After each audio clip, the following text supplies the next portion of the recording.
Alright guys, we're here at Locals with my boy Pacquiao, and he just won with what deck, sir? With Sky Striker, it's like, a Sword Soul. Yeah, that was Sky Striker, man. He destroyed me. Let's hit the list. Alright, so let's start with the hand traps, I guess. So we're gonna start it off with 3 imprims. Just a very versatile hand trap. It's good going first or second, so gotta play it. Right now, 2 ogres. This is the one that might be cut. It's not as high impact as it used to be. There isn't a lot of Swordsoul players out there anymore, and overall I think Valor might be better, but it does neat things right now. And this card is really strong against the big 3, I would say. Prank Kids, Despia, and Eldritch. So I might bump this to 3 later on. The 3 Ash. This card is like super necessary right now. It just stops every deck right now. And then we played standard for the Swordsoul package.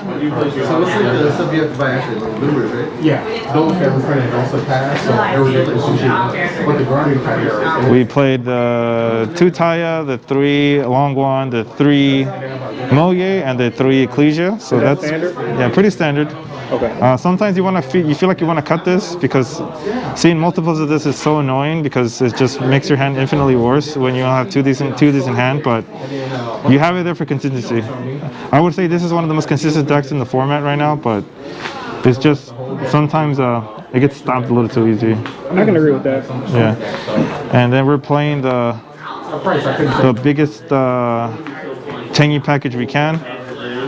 Literally, majority of two combination of any of these 2 cards is full combo to either help you make your Chichao or helping you make your needle fiber plays. So you always want to see some form of these in hand. Sometimes seeing this is booty, but it has some utility. It can catch people off guard because you can pop cards with this. If you make your monk and crash your monk into something, you can non-targeting pop one of their monsters. So it's pretty handy.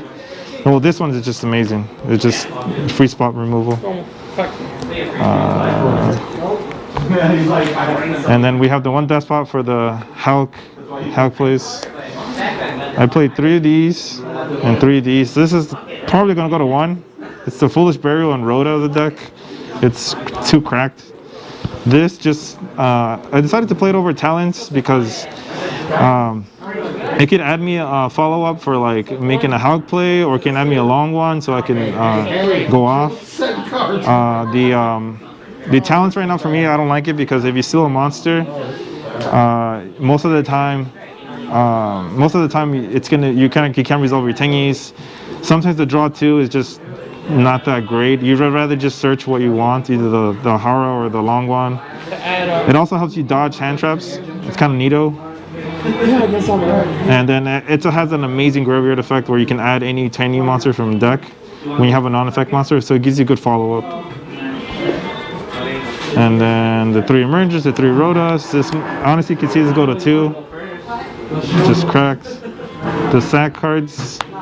You just sack your opponent with these cards. And this card right now is amazing against Despia because there's so many cards to hit in graveyard. And the 1 Blackout. I only see one of the scariest cards against Swordsoul is just these 2 pops. And then for the extra deck, the Needle Fiber package. This is gonna get hit. It's obviously the 0. I'm gonna miss it. It literally helps you play without normal summoning, and just makes your board. It makes this deck's board so insane. So it's gonna go to. This is good. This is gonna get banned. 2 of these. I wish I could play 3, but only have room for 2. It just starts off all your Tenyis. This is a pretty good card because it helps stop Valor, Ogre. What else? Valor, Ogre. A lot of the hand traps that you have to sit to graveyard for cost, and then they have to trigger in graveyard by sending them to graveyard. A lot of times this is a win more card, but the fact that you can't get a Droplet because your opponent is forced to normal summon a monster and then Droplet because they can't pitch from hand monsters. So this makes your board a little more Droplet proof. And then the Yang Zing package. These cards just have so much utility, and they just help you. These cards help make the deck too. Non-targeting pop. Well, targeting pop can be targeted. It can spin up to 2 cards. Pretty insane. This is the only generic level 8 worm monster you can play. Unfortunately, when you're locked under worms after banishing a Shuna, he's pretty good. He comes up sometimes, but wish there was a better level 8. The Searcher of the deck and the Infirm on wheels. Not much to be said there. This card is pretty nutty. It can stop the Veilers, Ogres, Nibiru's, Gammas, and then it has the other neat effects where it can search you follow-up or hand traps if it gets popped. And then also, something that not a lot of people know about is that when your monsters destroy cards by battle or card effects, it helps you summon war monsters from your deck, from that same attribute of whatever you destroyed. So if you destroyed a dark monster, you can summon a Bishuter from deck. If you destroyed an earth monster, you can summon a Adhara. A light, you can summon a Shuna. It becomes pretty cracked. People forget about that. And these are like the biggest MVPs of the deck. These are menaces when they're on board.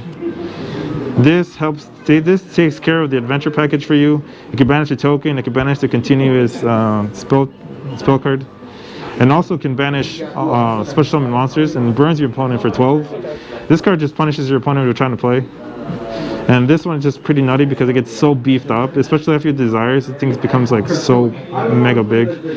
And also it does a non-targeting banish on grid and field. So the card is just like, these cards are both really, really good. I really wish I can just end most of my boards with these, but I do have a God-given fear of Nibiru, so I have to make this.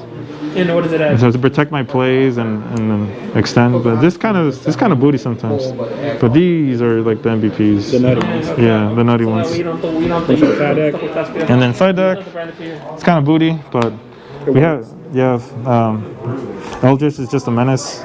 You don't want to deal with that deck. You don't want to see it. This helps kind of deal with it. If you're lucky, you'll see this.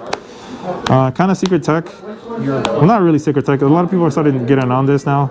This shuts down Despia hard, especially their adventure package, and it stops all of their spells, which are like all necessary to start off playing.